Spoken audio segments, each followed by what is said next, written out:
नमस्कार, आप सभी का स्वागत है यूथ अध्ययन के चैनल में। एक बार फिर से मैं आप सभी के बीच अब साइकोलॉजी का पार्ट 9 लेके आ चुका हूँ। पार्ट 9 में जो है मैंने इंपॉर्टेंट क्वेश्चन को कवर किया है। पार्ट 9 का जो पहला क्वेश्चन है, डैश बच्चों पर किए गए अध्ययन बुद्धि में वातावरण की भूमिका को दर्शाते हैं। तो इसमें जुड़वा और गोद लिए दोनों बच्चे आएंगे। जुड़वा और गोद लिए बच्चों पर किए गए अध्ययन बुद्धि वातावरण की भूमिका को दर्शाता है। तो इसका राइट आंसर हो जाएगा ऑप्शन सी। अगले क्वेश्चन की मैं बात करता हूँ। अनाथ बच्चों की कम बुद्धि लब्धि का एक कारण है। जो अनाथ बच्चे होते हैं उनकी जो कम बुद्धि लब्धि होती है उसका जो कॉज जो महत्वपूर्ण जो कारण है वो है वंचित वातावरण। देखिए, वंचित वातावरण जो है ये अनाथ बच्चों की कम बुद्धि का एक कारण है। और अगर मैं बात करता हूँ बुद्धि लब्धि का जो सबसे पहले प्रयोग किया था ये 1912 में विलियम स्टर्न के द्वारा किया गया था। विलियम स्टर्न एक बहुत ही अच्छे मनोवैज्ञानिक थे और इन्होंने सबसे पहले आईक्यू का जो है प्रयोग किया था 1912 में। अगले क्वेश्चन की बात करते हैं। स्पियर्समैन के अनुसार बुद्धि के दो कारक है। देखिए, स्पियर्समैन के अनुसार जो बुद्धि के जो दो कारक है वो कौन से हैं। देखिए, स्पियर्समैन के जो है वो बुद्धि के जो कारक बताए गए थे, तो इनके द्वारा बताए गए थे बुद्धि के दो कारक, सामान्य व विशिष्ट। तो सामान्य व विशिष्ट जो बुद्धि के दो कारक बताए वो स्पियर्समैन के द्वारा बताए गए थे। बुद्धि के 7 प्राथमिक मानसिक योग्यताओं के सिद्धांत के प्रतिपादक है। जो बुद्धि की जो 7 प्राथमिक मानसिकता योग्यताएं जो बताई गई है वो किसके द्वारा बताई गई है। तो बुद्धि की 7 मानसिक योग्यताएं प्राथमिक मानसिक योग्यताएं जो है वो बताई है किसके द्वारा, तो ये बताई गई है थ्रस्टन के द्वारा। देखिए, अगर मैं थ्रस्टन की बात करता हूँ तो इन्होंने सीखने के सिद्धांत की बात भी कही थी और सीखने के सिद्धांत की इन्होंने 3 नियम भी बताए थे और ये 3 नियम थे तत्परता, अभ्यास और प्रभाव। याद रखना है कि सीखने के सिद्धांत भी थ्रस्टन ने बताए हैं जिसमें इन्होंने 3 नियम इसमें बताए थे, तत्परता, अभ्यास और प्रभाव। ये 2-3 पेज थोड़े से ऐसे शेड में आए हैं मेरे पास, ये थोड़े अच्छे नहीं दिखने में। क्वेश्चन है कि गॉर्डनर के अनुसार बुद्धि डैश आयामी है। अब गॉर्डनर थे उनके अनुसार जो बुद्धि है वो कैसी थी, तो उनके अनुसार जो बुद्धि थी ये बहुआयामी थी। अब इन्होंने जो बुद्धि जो ये बहुआयामी जो बुद्धि इन्होंने बताई थी ये कितने प्रकार की थी, 8 प्रकार की। अगले क्वेश्चन की मैं बात करता हूँ, ये भी गॉर्डनर के अनुसार ही है। गॉर्डनर के अनुसार बुद्धि के प्रकार है। तो गॉर्डनर के अनुसार जो बुद्धि के प्रकार है वो 8 प्रकार है। ये भी आपने याद रखना है कि जो गॉर्डनर है उनके अनुसार जो इन्होंने बुद्धि को जो बांटा था, इन्होंने बुद्धि का बहुआयामी सिद्धांत दिया था और कितने प्रकार की जो बुद्धि इन्होंने बताई थी, तो इन्होंने 8 प्रकार की बुद्धि की बात की थी। अब मैं आपसे यहाँ से आप एक क्वेश्चन देख रहे होंगे, इससे पहले गार्डनर की ही बात हुई थी और फिर गार्डनर के बारे में क्वेश्चन आ गया, तो एक ही टॉपिक से भी बहुत सारे क्वेश्चन आ सकते हैं।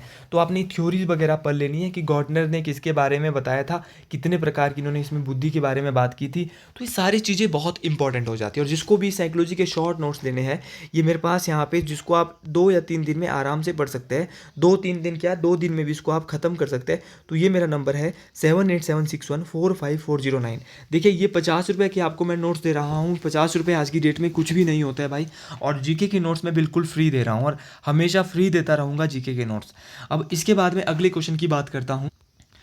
देखिए दोस्तों, हर एक क्वेश्चन बहुत इंपॉर्टेंट है और अपने आप में हर एक क्वेश्चन जो है वो इंपॉर्टेंट हो जाता है और मैं आपको गारंटी विद वारंटी दे रहा हूँ, अगर आप बहुत अच्छे से पढ़ रहे हो तो ज़रूर इसमें से क्वेश्चन पेपर में देखने को मिलेंगे। एरिक्सन का किशोरों के लिए विकासात्मक कार्य है। जो एरिक एरिक्सन है, इनके द्वारा जो किशोर जो है, एडल्ट जो है, उनके लिए जो इन्होंने जो विकासात्मक जो कार्य बोला है वो कौन सा बोला है, तो ये बोला है आइडेंटिटी फॉर्मेशन, पहचान निर्माण। तो एरिक्सन का किशोरों के लिए विकासात्मक कार्य पहचान निर्माण है। ये भी आपने याद रखना है, मोस्ट इंपॉर्टेंट है। यही क्वेश्चन जो है शायद नॉन मेडिकल में भी आया था। अगली क्वेश्चन की बात करते हैं। दंड व पुरस्कार पर आधारित कोल वर्ग के नैतिक विकास का स्तर है। देखिए, नैतिक विकास की जो थ्योरी है, जो हमारा मॉरल डेवलपमेंट जो है वो विलियम कोल वर्ग के द्वारा बताया गया था। देखिए, कोल वर्ग की अगर मैं बात करता हूँ तो ये प्रसिद्ध मनोवैज्ञानिक थे और इनके द्वारा जो है वो नैतिक विकास को 3 स्टेजों में इन्होंने कहा था, जिसमें उन्होंने कन्वेंशनल कहा था, प्री कन्वेंशनल और पोस्ट कन्वेंशनल, मतलब पारंपरिक, पूर्व पारंपरिक और उत्तर पारंपरिक। देखिए, इन्होंने जो नैतिक विकास को जो बांटा था ये 3 फील्ड में बांट दिया था और जो इसमें जो दंड व पुरस्कार जो है वो किस पर आधारित है, नैतिक विकास के किस स्तर के आधार पर आता है। तो ये नैतिक विकास जो आता है ये प्री कन्वेंशनल में आता है, पूर्व पारंपरिक में आता है। तो ये भी आपने याद रखना है। अगर आपको वीडियो अच्छी लग रही है तो आप कमेंट भी इसमें ज़रूर दे सकते हैं, क्योंकि दोस्तों आजकल बड़ी मुश्किल से जो है वीडियो बना पा रहा हूँ, स्वास्थ्य बिल्कुल ठीक नहीं हो पा रहा है। अब अगले क्वेश्चन की मैं बात कर रहा हूँ। द इंटरप्रेशन ऑफ ड्रीम्स के लेखक कौन है? कई बार जो है वो बुक से भी पूछ ली जाती। द इंटरप्रिटेशन ऑफ ड्रीम्स के जो लेखक है वो है सिगमंड फ्रॉयड।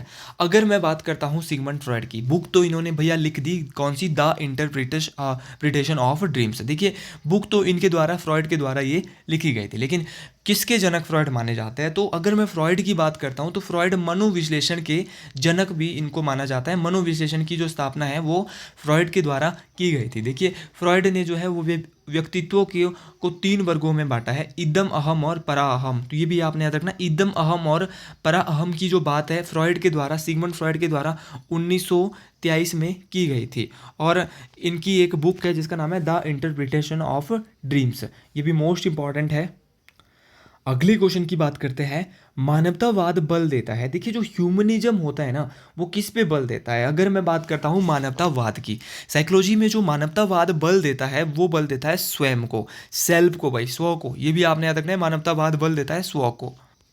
अगले क्वेश्चन की बात, व्यवहार को व्याख्या में सूचना प्रकमण प्रकमण को आधार बनाया है।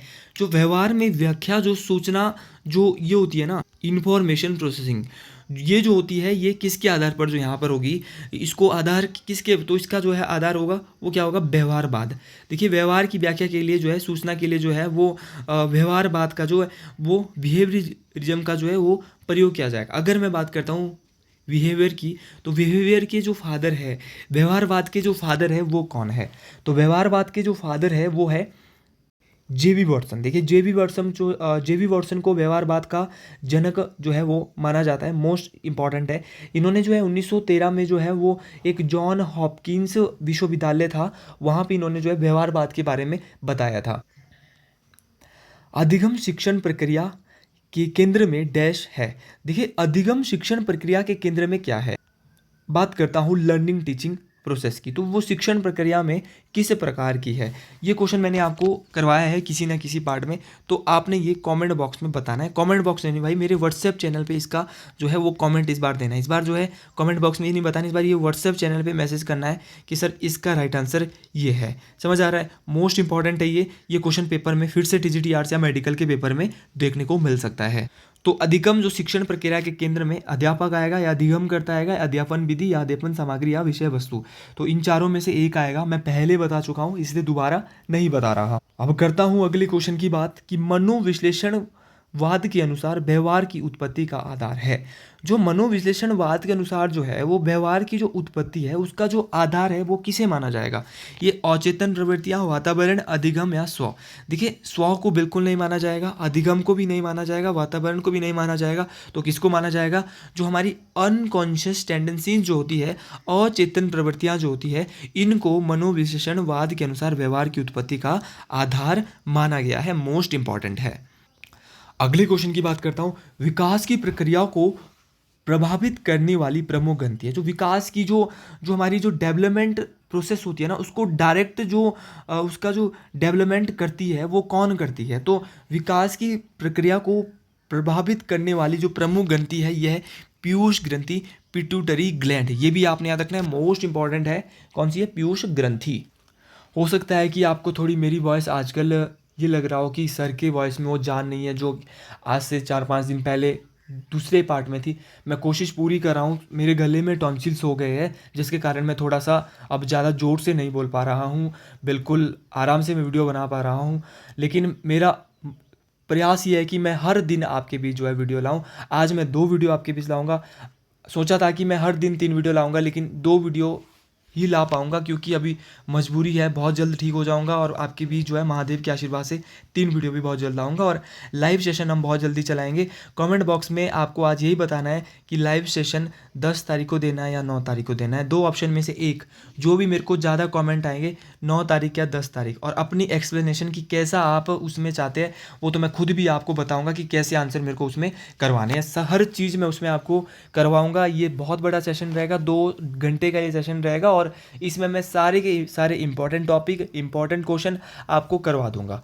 अगला क्वेश्चन है कि पावलोव की प्राचीन अनुबंधन प्रयोग में घंटी की आवाज़ है।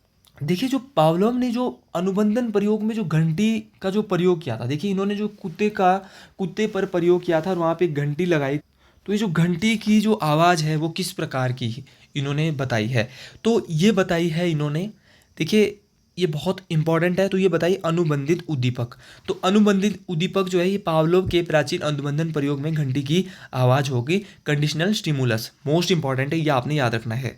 पावलोव भी एक प्रसिद्ध मनोवैज्ञानिक थे और इन्होंने कुत्ते पर प्रयोग किया था, आपने बीएड में ये पढ़ाई होगा, क्वेश्चन भी था इन पर। अगले क्वेश्चन की बात करते हैं, अपने ही चिंतन के बारे में चिंतन करना है।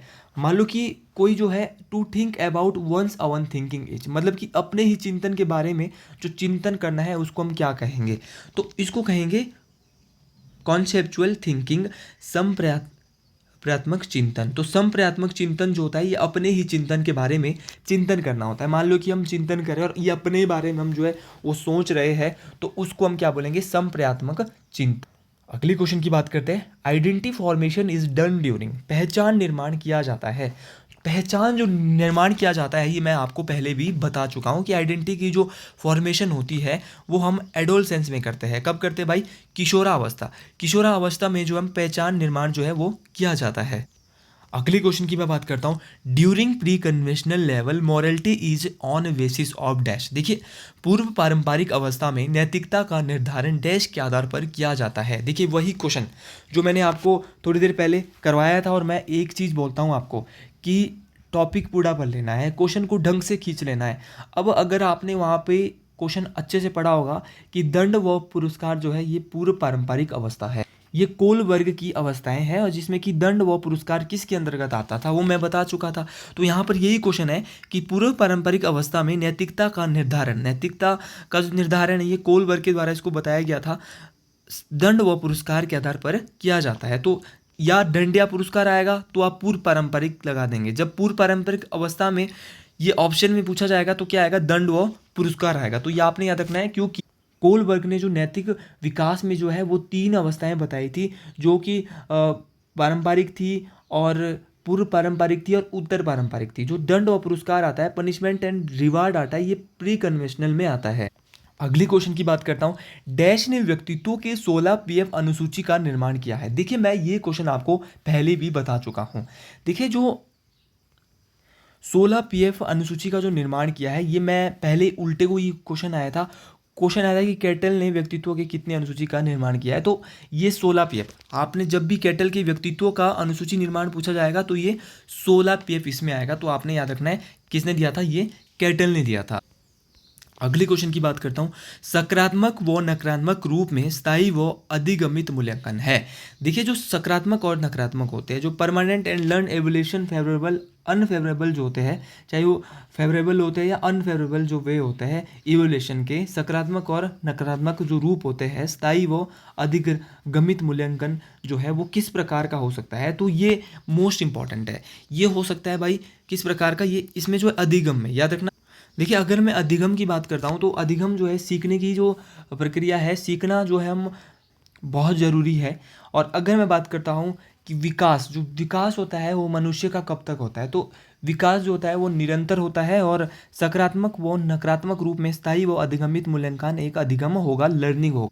अगले क्वेश्चन की बात करते हैं, किसी लक्ष्य के आकर्षण को बढ़ाने या घटाने वाली स्थितियां, मतलब कि कोई हमारा गोल है और उस गोल को हम जो है उसके तरफ जो आकर्षण बढ़ाने व घटाने वाली जो स्थितियां हो सकती है वो क्या हो सकती है। तो मान लो कि कोई हमारा गोल है, कोई लक्ष्य है, उसको उसकी तरफ हमें जो आकर्षण बढ़ाना है, मतलब कि अट्रैक्ट होना है उसके तरफ, तो हमें क्या करना पड़ेगा, तो हमें अपनी आवश्यकता को, नीड्स को जो है वो क्या होगा, बढ़ाना होगा।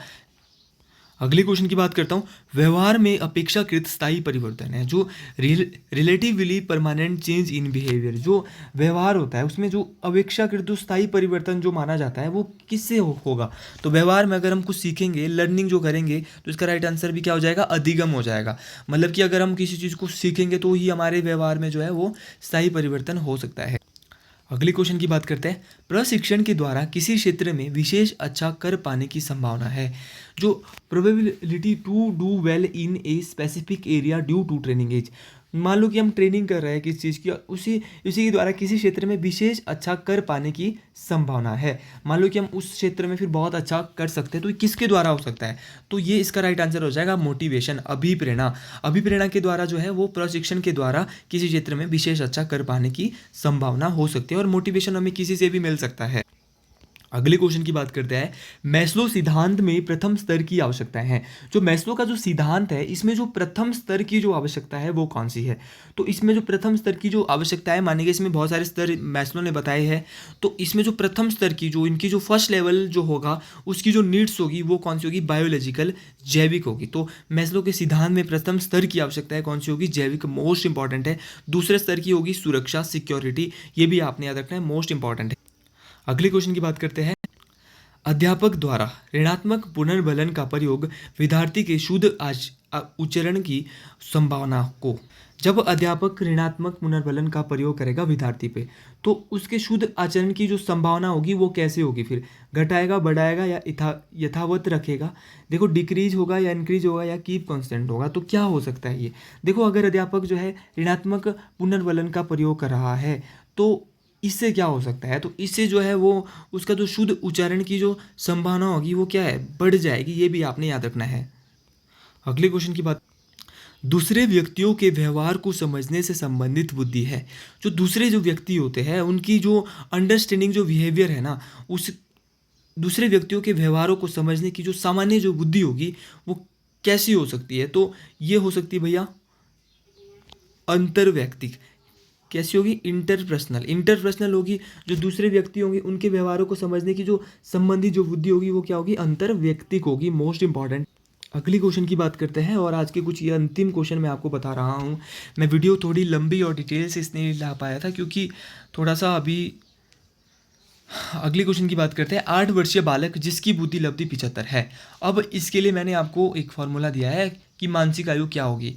इसके लिए आपने फॉर्मूला लगाना है MA बट्टे में भैया CA, और गुना में क्या आएगा? 100, और फिर क्या आंसर आ जाएगा आपका IQ। तो जब भी हमने इस फॉर्मूले का यूज किया तो इसमें जो राइट आंसर आ जाएगा वो क्या आ जाएगा? 6। तो ये फॉर्मूला आपने भूलना नहीं है। सीधा भी फॉर्मूला कभी पूछा जाता है, मेंटल एज क्रॉनिकल एज गुणा में 100, फिर क्या आ जाएगा भाई? आंसर IQ आ जाएगा। तो 8 वर्षीय जो बालक है जिसकी बुद्धि लब्धि 75 है, उसकी जो मानसिक आयु होगी वो क्या हो जाएगी? 6 हो जाएगी। तो आप इसको इस फॉर्मूले से कर सकते हैं। मेंटल एज जो यहाँ पे 8 वर्ष बताई गई है, और जो उसकी जो एज है जो उसकी क्रॉनिकल बुद्धि लब्धि जो 75 है, गुना इसको 100 से कर देना है। तो बहुत आसान है, इसको आप आसानी से कर सकते हैं। अगले क्वेश्चन की बात करता हूँ। अर्थपूर्ण संवेदना है, meaningful sensation is known as. जो अर्थपूर्ण जो संवेदना होती है, ना तो ये अवधान होगी ना संवेग होगी, तो क्या होगी? ये होगी प्रत्यक्षीकरण। देखिए, अर्थपूर्ण संवेदना एक प्रत्यक्षीकरण का ही उदाहरण है। ये भी आपने याद रखना है, मोस्ट इंपॉर्टेंट है। बालक की सूचना प्रक्रमण क्षमता है, information processing capacity of a child is. जो बालक की जो सूचना प्रक्रमण होता है ना दोस्तों, वो कैसा होता है? तो ये होता है असीमित। ये भी आपने याद रखना, कैसा होता है? असीमित होता है। जो बालक की जो सूचना जो प्रक्रमण होगा ये कैसा होगा? असीमित होगा। ये भी आपने याद रखना है, मोस्ट इंपॉर्टेंट है। अब सबसे पहले यहाँ पे एक क्वेश्चन हमने जो पढ़ा था यहाँ पे IQ के बारे में। IQ के बारे में जो है वो स्टर्न के द्वारा जो है बोला गया था। और फर्स्ट IQ जो टेस्ट है वो किसके द्वारा दिया गया था? तो फर्स्ट IQ जो टेस्ट है ये विने के द्वारा दिया गया था। अब पियाजे की अगर हम बात करते हैं, देखिए पियाजे का भी बड़ा नाम है साइकोलॉजी में। देखिए, अगर मैं पियाजे की बात करता हूँ तो पियाजे ने जो है कॉग्निटिव डेवलपमेंट, मतलब कि संज्ञानात्मक विकास का सिद्धांत जो है वो किसके द्वारा बताया गया था? तो ये पियाजे के द्वारा बताया गया था। और संज्ञानात्मक विकास जो है वो बहुत बार पेपर में पूछा जाता है। अब वैसे बात करते हैं साइकोलॉजी शब्द। साइकोलॉजी शब्द ये 2 शब्दों से मिला है, साइको और लोगोस। साइको का अर्थ है ज्ञान, साइको का जो अर्थ है वो है आत्मा, और लोगोस का अर्थ है ज्ञान। तो आत्मा का ज्ञान हम साइकोलॉजी को कहेंगे। रुडोल्फ गोल्काई के द्वारा सबसे पहले साइकोलॉजी शब्द का प्रयोग किया गया था। ये ग्रीक भाषा का शब्द था। मोस्ट इंपॉर्टेंट ये सारी बातें। देखो, ऐसे बेसिक क्वेश्चन मेरे नोट्स में भी है, तो जो भी मेरे नोट्स को लेना चाहता है, और शाम से जल्दी हो सकता है कि मैं आज 3 वीडियो भी बना लूँ, तो ये है मेरा नंबर, इस पे आप कांटेक्ट कर सकते हैं भैया। और ये इंपॉर्टेंट नोट्स ही मैंने कवर किए हैं, और इसी तरह मैं आपके बीच आता रहूँगा। अगर आपको वीडियो अच्छी लगी है तो दिल से आप लाइक, कमेंट और शेयर ज़रूर करें, अपने दोस्तों तक पहुँचाएं, क्योंकि अब दिन कम बचे हैं। तो आज के लिए इतना ही। जय हिंद, जय हिमाचल, हर हर महादेव।